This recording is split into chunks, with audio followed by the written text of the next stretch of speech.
Bienvenue au cours e-learning vitesse du module théorie de l'entraînement, conditions physiques.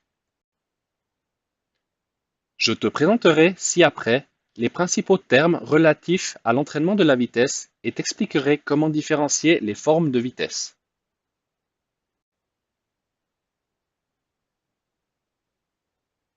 La vitesse est une capacité de coordination axée sur l'information. Elle dépend donc en grande partie du fonctionnement du système nerveux.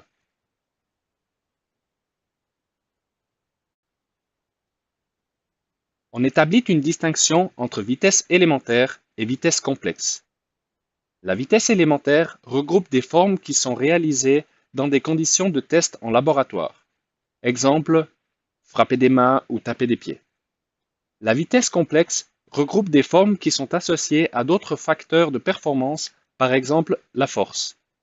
Et dans la plupart des sports, on retrouve la vitesse dans sa forme complexe.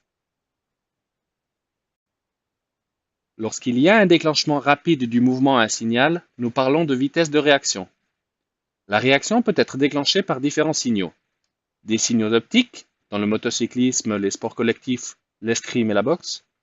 Des signaux acoustiques, dans le sprint et les disciplines de course à pied. Des signaux tactiles, dans la lutte, le judo, la lutte suisse. Des signaux kinesthésiques, dans la gymnastique aux agrès, le plongeon et le ski. On entend par kinesthésie l'apprentissage de la sensation du mouvement, en particulier l'orientation dans l'espace.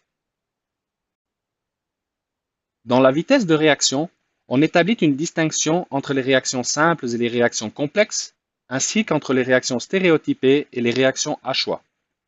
Il y a réaction simple lorsque l'on réagit à un signal connu par une action définie, par exemple lors d'un départ en natation ou au 100 mètres sprint. Les réactions à choix interviennent surtout dans les sports collectifs. Il s'agit ici de choisir et d'appliquer parmi une multitude de possibilités d'action et dans le minimum de temps, la variante optimale. Dans la vitesse d'action, on établit une distinction entre les formes cycliques et les formes acycliques. La vitesse d'action cyclique nous permet d'exécuter des mouvements rapides, précis et homogènes dans une séquence rapide. Le 100 mètres sprint, tout comme le sprint à vélo, font fortement appel à la vitesse d'action. La vitesse d'action acyclique nous permet de combiner différents mouvements dans une séquence rapide. Les sports de combat et les sports collectifs, ainsi que les sports combinatoires tels que la gymnastique artistique, le patinage artistique ou la planche à voile, sont particulièrement exigeants sur ce plan. Les formes réactives sont caractéristiques de tous les types de contacts au sol rapides et uniques, et les formes non réactives par un appel en saut à ski par exemple. Le sauteur à ski doit sauter en une fois et à une vitesse maximale, tout comme le sauteur en longueur, mais son appel ne comporte pas d'élan réactif. La rapidité d'action associe des processus cognitifs avec des actions acycliques. Les athlètes doivent reconnaître différentes données aussi vite que possible, anticiper correctement, décider de la réaction optimale, puis agir rapidement en conséquence. Dans les sports collectifs, la rapidité d'action est un élément déterminant. Les athlètes qui comprennent très rapidement une situation de jeu et qui sont capables, par une habile décision, de la relier à une action optimale, ont des avantages dans le jeu. Ils se distinguent par une bonne rapidité d'action. La rapidité d'action regroupe différentes formes de vitesse. La vitesse de perception, la vitesse d'anticipation, la vitesse de décision, la vitesse de réaction et la vitesse d'action sont des éléments de la rapidité d'action. La capacité d'accélération est la capacité d'atteindre la vitesse maximale en un minimum de temps.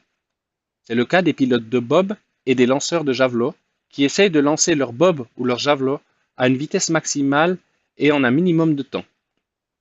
La résistance à laquelle sont soumis les pilotes de bob est nettement plus élevée que celle des lanceurs de javelot. C'est pourquoi l'accélération d'un bob est davantage liée à la force que celle d'un javelot. L'endurance vitesse est la capacité de résister à la fatigue lors de mouvements cycliques et acycliques.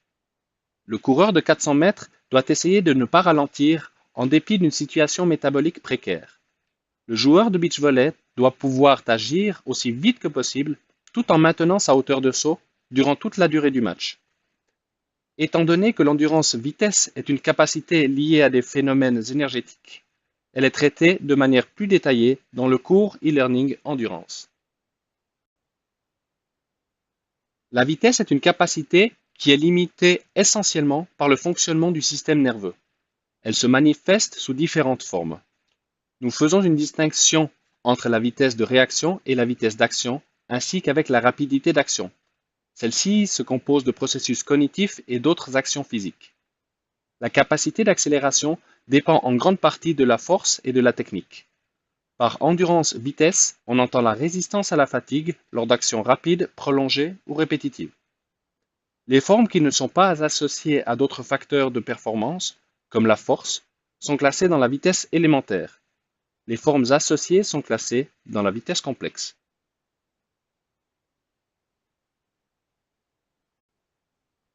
Au nom de la formation des entraîneurs suisses, je te remercie pour ton attention.